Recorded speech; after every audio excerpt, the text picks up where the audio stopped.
Hello, magandang umaga po sa inyo mga kapangarap. It's shiny morning here in Canada. So makita niyo na po ang ganda-ganda ng weather ngayon dito sa likod ng bahay namin. And so ngayon gagawin ko po mga kapangarap dahil maganda na ang weather, hindi masyado malamig. Kasi set up na po namin dito yung aming table. Okay? Then yung umbrella na itataas natin mamaya. Ayan. So pwede tayong tumambay dito halos sa hapon. And magtanim ng mga halaman dito ulit. Okay? And ito yung mga gamit namin, ilalabas ko to. And then itong gazebo po, gagamitin natin to. Lagyan ko rin ng TV dito para sa gabi dito tayo manunood ng TV. Okay, so samahan nyo ako na pagandahin ulit ito, i-set up para i-ready na sa ngayong summer 2024 po. Set up na po natin itong table mga kapangarap. Yeah.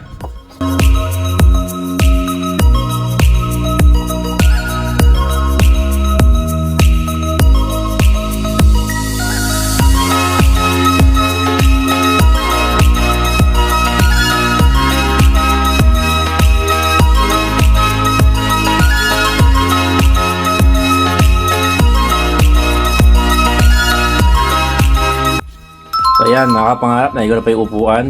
Hindi pala pa yung foam. Pero punasan muna natin para paglagay ng foam, malinis po siya.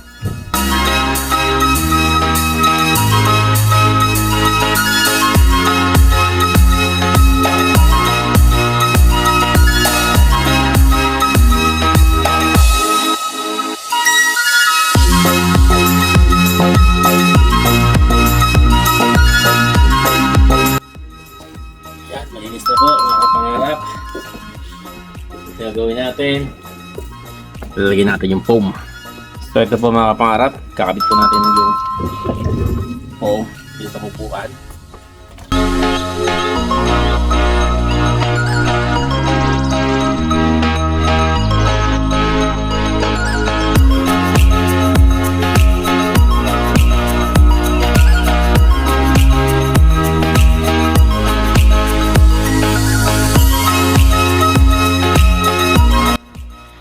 So yan po mga kapangarap, kompleto na po ang ating chair. So next assembling ko naman, ayusin natin yung loob ng gazebo po. So yan mga kapangarap, ito na po yung partial setup natin muna ngayon. Wala po yung ating TV dito. So mga next week po lalabas ko yung TV. And then yung ilaw na yan, bubuksan natin po yan. Ayan. Para sa gabi po, masarap tumambay po dito. So hindi pa siya kainitan, tamang temperature. And of course, yung table natin, nakaset up na rin siya. Hindi ko lang maitaas pa to kasi medyo mahangin po. So yan, pwede tayong kumain dito. And mag-barbecue po tayo dito habang tayo ay nakaupo dito nagkukwentuhan. So then, yung mga flowers, kailangan natin tanong ng bulaklak ito. So ngayon, yan muna po ang setup natin. And I hope you enjoy watching po and kung paano namin ginagamit itong aming gazebo at the same time yung likuran ng bahay namin po. Yan. So may sampayan din po dito. Ito po yung laro ni Bella. Yan. And ito po yung mapulot ko ng grass. Yan. Grass cutter po yan. Para yung damo dito pagka tumutubo na yung ginagamit ko po. Alright. Pangarap. And hiningal ako ng konti sa pag-aayos. Mabilisan lang itong ayos na to. Hindi pa siya final. Pero pwede na siyang gamitin. Okay, pwede na tumambay dito. At yung mga ilaw natin, yan. Yan. Solar lights po lahat yan. So mamayang gabi po mag-iilawan yan. And may spotlight po dito. So tingnan natin mamayang gabi kung ano itsura po niya mamayang gabi. Tsaka yung mga string lights po na yan, mag-iilawan po yan mamayang gabi. Alright, salamat and see you mamayang gabi. Ito na po mga kapangarap. Good evening po sa inyo from Canada and good morning po dyan sa Cleveland, afternoon po dyan sa inyo. So ito yung ginawa ko kanina. Sabi ko papakita ko sa inyo gabi yung itsura ng backyard namin. Maliwanag po ngayon dito. Ito yung table natin po. Nakasetup siya dyan. Then yung mga solar lights natin, yan, nag-ilawan na po sila lahat. Yan. Meron tayong spotlight po dito. So yan po yung backyard natin, yung string. And yung isa hindi umilaw, yung isa na yon.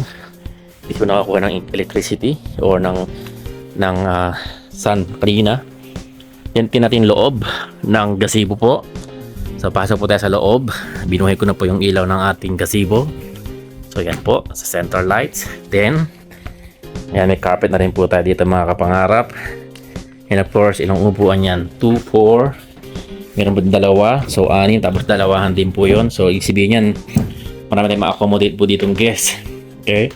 Kaya punta na po kayo dito sa amin at tayo po ay magkwentuhan dito sa gazebo. At syempre, lagyan ko ng TV dito na next coming days. And may heater din po doon just in case malamig po sa gabi. Also, pwede tayo matulog po dito mga kapangarap para ka lang nagka-camping. And paglabas mo naman is ayun yung pintuan namin papasok. And of course, neighborhood naman, sarado naman po ang bako dito. So safe naman po dito. Kaya okay lang tayo ditong tumambay at mag-gimmick po dito. Right? So yan po ang itsura. So yan po mga kapangarap ang kabuuan ng aming backyard. So hindi ko po dinaas yung umbrella. Pero parang ang sarap po, di ba mga kapangarap? Nag-iihaw ka doon ng barbecue.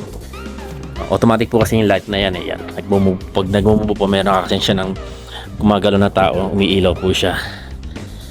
So yan. So yung mga kapitbahay namin, wala pa po silang, sa kabila, meron na rin po doon. No? So pero kami, ready na po para sa ating summer getaway. So, yan po mga kapangarap. And I hope nagustuhan nyo pinakita ko sa inyo. Pasok na po sa loob. Patayin ko muna ilaw. At sinisino ko. Bye for now. Salamat and God bless everyone. Patayin mo natin yung ilaw mga. Tara na. Ayan, patayin na po yung ilaw. Pasok po tayo sa loob mga kapangarap at malamig na po dito. Sala natin yung pinto. Meron din po yan lock mga kapangarap. At saka pa yung door namin doon sa gilid. Nakalock po yun. Wala makakapasok po doon. Kahit aso, hayop wala makakapasok po dyan. Okay? So may ilaw din po dito. By the way. Kung kailangan natin maraming lights po. At yung aking pong spotlight, nagbabago pong ilaw no, nagiging blue, nagiging red, ayan, nagiging yan, red na po siya. And pabago-bago po siya ng ilaw. Then sa harapan din po namin, tingnan natin sa harap po ng bahay namin. Okay. Ito po yung sa harapan ng bahay namin.